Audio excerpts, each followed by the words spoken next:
Let's start today with Jeff Macke.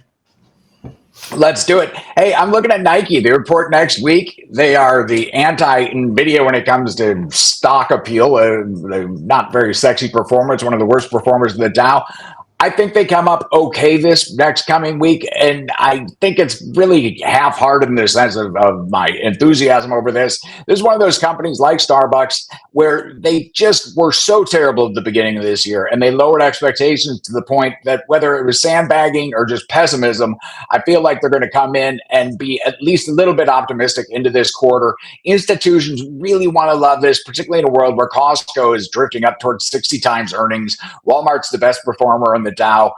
Analysts are just looking for a different place to go in this space. Nike has some of those tailwinds that we were talking about with Levi's last time, where the inventory cycle, in terms of the level of inventory being held at the retailers, that's going up. That works for Nike. And they also just have an unbelievable need, if you will, for current management to come up with something decent to say this quarter.